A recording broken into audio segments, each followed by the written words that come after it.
Today's our first look at the new Skoda Octavia, so we're going to run through some of the different features, some of what's new with this car, give you a good look through all the details of it, and then we're going to go for a short drive and give you a quick idea of what this car is like. Now I'll start off at the front of the Octavia, and if you're in any way familiar with the recently updated Superb, you'll see some of the family resemblances coming through, in particular when you look at the lower section around this lower section of the bumper and the shape of these LED fog lights. There's also a chrome strip on this style version that runs all the way across, connecting the two. And if you look a little bit closer, you can see that there's actually an air channel that runs through here, channels air around past the front wheel, adding to the aerodynamics. Now the LED headlights are also a new feature and really stand out with this new, more angular looking daytime running light signature, and that ties in quite nicely with how the front grille has been shaped. It's a little bit wider than before. It's a little bit shallower, and as you can see, they've actually put some of the sensor arrays in the front here. Now in the lower section, you can actually, when you peer through, you'll see that there's actually an active shutter that opens and closes, and that will help get the engine up to temperature when it starts, but it also helps improve aerodynamics and reduce fuel consumption on motorway speeds. However, this top grille always remains open. Now while this style model is far from the range topper, it does still come with these quite smart looking 18-inch alloy wheels. You can have an Octavia on anything from 17 to 19-inch wheels, depending on the model that you choose. But what Skoda has done is that they've upped the tyre sizes across the board. So all of the tyre sizes, irrespective of the wheel size you choose, now gets an extra 20mm of sidewall. And what that does is it's twofold. It actually increases the amount of comfort that you get, but Skoda says that it can reduce CO2 emissions by as much as 3 grams per kilometre. Now on this style model, the window trim is a chrome finish, but other models will also offer a gloss black finish. Particularly this happens on the RS and is probably going to happen on the expected Sportline model too. When you look at the Octavia side on is where you see that it's really moved away from that traditional 3-box saloon. Yes, I'd still call it a saloon, but as you can see from the rear, it has a much sloped, more of almost a hatchback look to it. Now that's pretty good because you still have tons of rear passenger space and you have a colossal boot. Some of the other styling points from the rear of the Octavia are these new crystalline LED taillights. Now they do look pretty smart. They come right out to the edge of the car, as you can see, and that really, when you see it at night from behind, it adds a real sense of width to the car. And if you look here, you can see there's these two other small panels inside, very much like the Superb, except that actually gets 3 inserts inside. So you can see the family resemblance carrying through. You still get an Octavia badge, and as we've seen now on pretty much all the current Skoda lineup, the logo is gone from the boot, and instead you have the Skoda name spelt out all the way across. As I said, this is the style model, so it doesn't get quite the same rear diffuser, rear bumper treatment, and as you can see, there's no exhaust pipes visible on this. But the upside is that they haven't tried to put in any fake chrome exhaust on it either. Now the boot is, in this model, powered, so it's quite useful for getting everything in and out, and you can open it with the key remote too. And there is a huge boot, and that's like, it is a bit of a trademark of Skoda, but they've done wonders here. It's a massive boot. You've got this hatchback opening, so it's very easy to get huge, big, bulky items like a bike or a buggy or a pram into. So it's great in that respect. And there's also some useful features inside. So you have these extra storage areas on either side. They're actually much deeper than what we've seen on previous models. You have a 12-volt power socket in the rear, so if you're going to put, say, like a cooler box or something that you want to keep going, you can plug in there. There are some bag hooks on either side, which are very useful, and even some extra things to tie onto. And a very useful feature is it's got the seat quick release buttons here, so these are on either side. If you need to lower the rear seats down, you can do that. There's also a spare wheel in this car, which is a bit of a novelty these days because so many cars, in a bid to reduce weight and save emissions, neglect to put a spare wheel. I can't say that every model is going to come with a spare wheel, but this one does. It's actually worth mentioning that there's a new key for the Octavia as well. It's quite nice. It's Much more modern design. It's got this glossy sheen to it. Looks really smart. It still has a blade key inside, which you can open here and take out, but otherwise very, very smart looking thing. And you don't actually touch the buttons, it's all just one panel. And if you press down and hold the boot key, it will open up like so all the way. And you can also then close it by simply holding down the boot key again. Gives you an audible warning, and it will start to close the boot again by itself. Rear space in the Octavia is pretty good, I have to say. You get quite a lot of legroom. Now, that driver's seat is set up for my driving position. I'm about 5'9" and I sit a little bit closer to the steering wheel, but as you can see, there is tons of legroom there. Now, there is a transmission tunnel because the Octavia does come in all-wheel drive versions. It's relatively narrow, but it is quite high, as you can see. So the person sitting in the middle won't have the most comfortable experience, but it's not too bad. And you do have separate climate controls back here, as well as in this version a 230 volt socket and 2 USB-C buttons. There's also some new style seat backs, so it's quite easy to pop in like a mobile phone or a device in there if you want to leave it. And then you also have 2 ISOFIX points here as well, so very easy to access. And then for the middle seat, if you're not using it, there is also a fold down armrest and access into the boot. Arguably the biggest improvement in the whole Octavia revamp is the interior. So let's go through and show you some of what's new inside Skoda's midsize saloon. As I get in, before I pull the door closed, I'll just show you a bit of a better view here. You do have a release here on inside the driver's door to open the boot. You have a Canton upgraded stereo speakers in this car, and there's also all of this door bin is lined.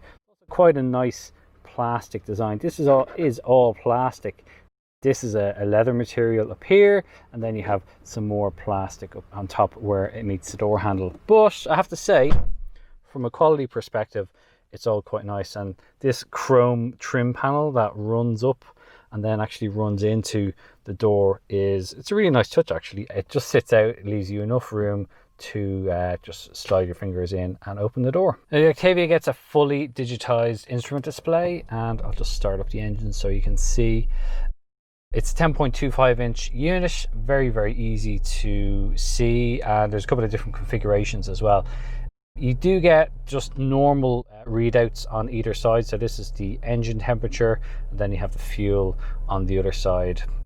So it's quite easy. And then you have a number of different views that you can then toggle through.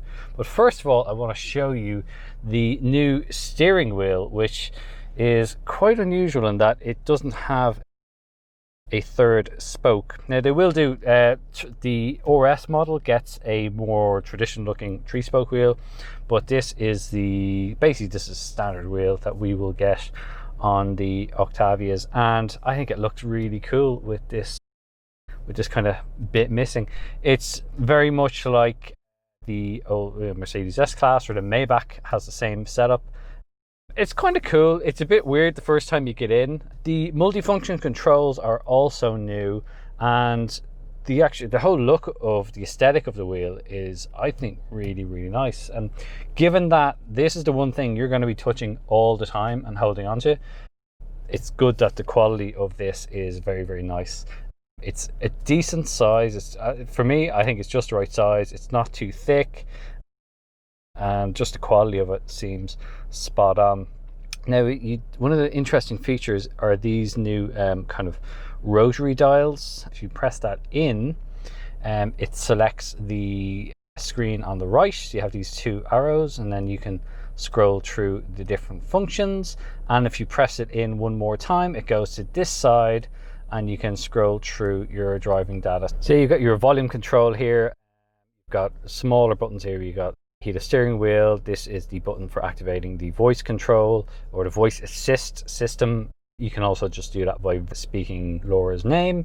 You then have other skip functions here, physical buttons for your headlights and your fog lights, and there's even there's a small little change pocket. There's also then this new infotainment system. It's not only got a much nicer screen, it's got a whole new operating menu. It's really, really nice to use, actually. I have to say, I've been playing around with it today, and it works actually very well. So far, so good. It's quite a big screen.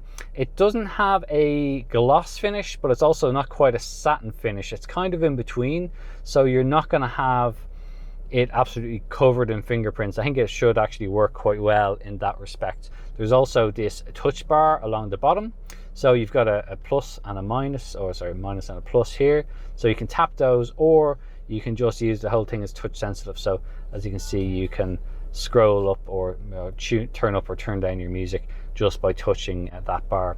There is a slightly reduced button count now because Skoda has taken some of the control functions for things like heated seats and the temperature control and put it into the screen display itself. Now, yes, we've been critical of manufacturers for doing this in the past, particularly the likes of Citroen, that you have to go through a couple of menus to get to your fan speed to adjust your temperature.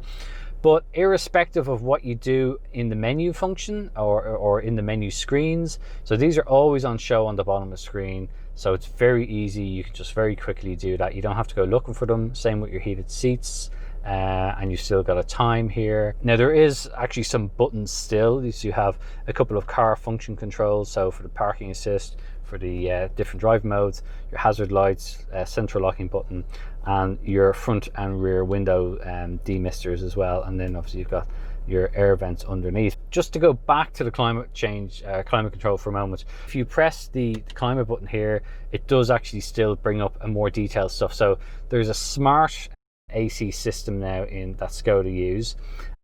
It basically just goes through a bit more detail. If you want to warm your feet, warm your hands, cool your feet, get some fresh air, front or for the rear, so you can adjust all of this through the infotainment screen. There is oddly then still a classic AC menu, which is effectively what you're used to seeing. So you've got, you know, where you want your direction of the air to blow, the fan speed, whether you want to recirculate air or have the AC on, all that kind of stuff is there.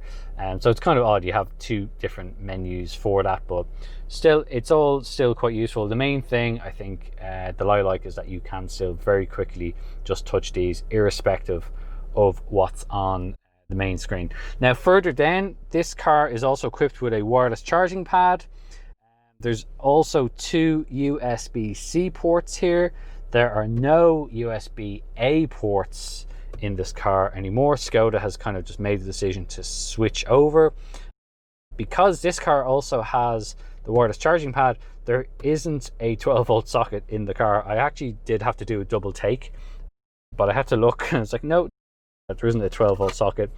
You've got two cup holders there, electric handbrake hold, a small cubby area in there, and the gear selector, which I'll touch on now. So they've shifted from the DSG, it still has a DSG automatic transmission, but Skoda has moved to this shift by wire function. So you no longer have a lever as such. You now have this much neater, much smaller, I guess it's just like a toggle really. So you literally just foot on your brake, you just pull it down, it'll go into sport. Your park button is there. You can feel it kind of, you know, the electronics moving underneath. So when you do put it in, and then you've got neutral and you've got reverse there. So look, it's fine. I actually quite like that. I think it's quite neat. It's easy to use. The main reason is that, as you can see, it frees up a lot of space in there. And it also means that if you just want to throw your phone in and charge it, you're not putting it around the lever, you're just putting it straight in. Some people won't like this. I think it works great, and the big thing is that it just frees up so much space there.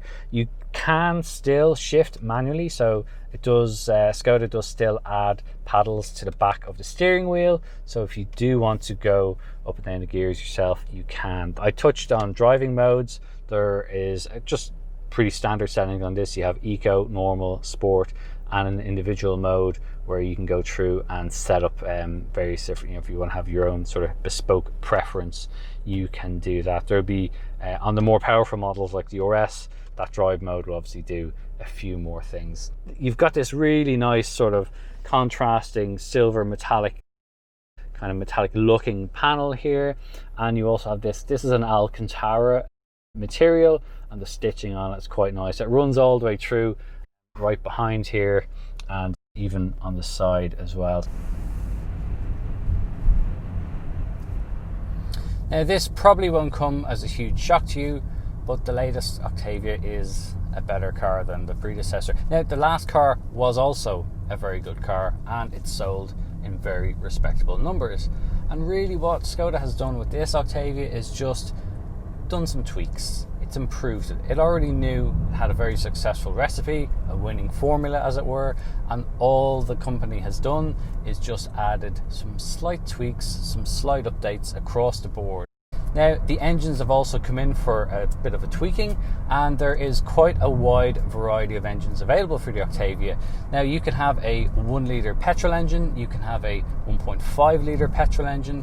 These will also be available with e-tech or mild hybrid systems.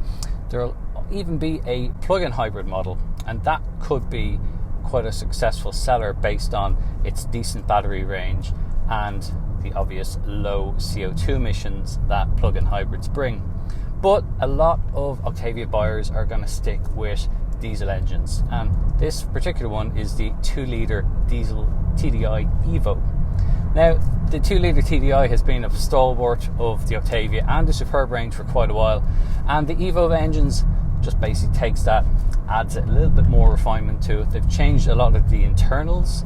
That's made the engine smoother, it runs more efficiently, the fuel economy has improved, the emissions have come down. There's things like twin dosing now for the exhaust system, so it's better, it releases less NOx, particularly at higher speeds. And it's also coupled with a DSG gearbox. So this is a dual clutch automatic transmission that Skoda and indeed the Volkswagen Group have used across the board for quite some time, and it's very nice actually, I have to say. Now you can have your choice of 2 litre TDI engines. This is the 150 horsepower version, and I think it's the one to have actually, because it's got plenty of torque, plenty of power, but it still does pretty well in the fuel economy stakes.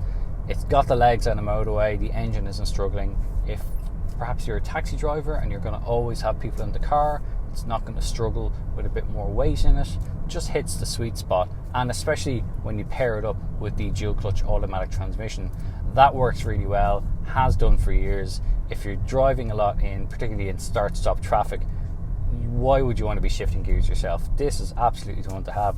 I love the fact that there's now much more room in the cabin because of it, because there's no traditional lever.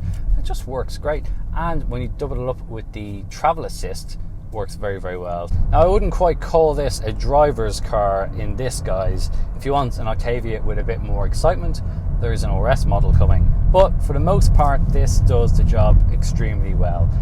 It's fine for doing motorway schlep if you just want to cover huge distance. You can put it into sport mode, and that tightens up the steering, improves the gearbox response a little bit more. You can have a little bit of fun with it, even in this slightly, what some people might deem a boring 2 litre TDI guys. It's a car that you can tell has a good chassis underneath it. You can still push this on a little bit, and even on these slightly battered roads here, there's no issue in terms of it holding its line. When you apply a bit more throttle, the engine picks up quickly, and you have that huge surge of torque. But as initial impressions go, this Octavia seems to be a great car made that bit better again. So do have a look at all the engine options that are out there, find the one that's right for you, and also look at the huge array of different spec and equipment options that are there. Anyway, this has been our first drive in the Octavia. Hope you've enjoyed it. Please do remember to subscribe to the Complete Car YouTube channel, give the video a thumbs up if you found it helpful, and always click that notification bell. That means that you'll get a ping next time we upload one of our video reviews. If you want to find out more, you can also head over to CompleteCar.ie, where we'll have a full rundown of the new Octavia, pricing, specs, details, reviews of all of its rivals as well.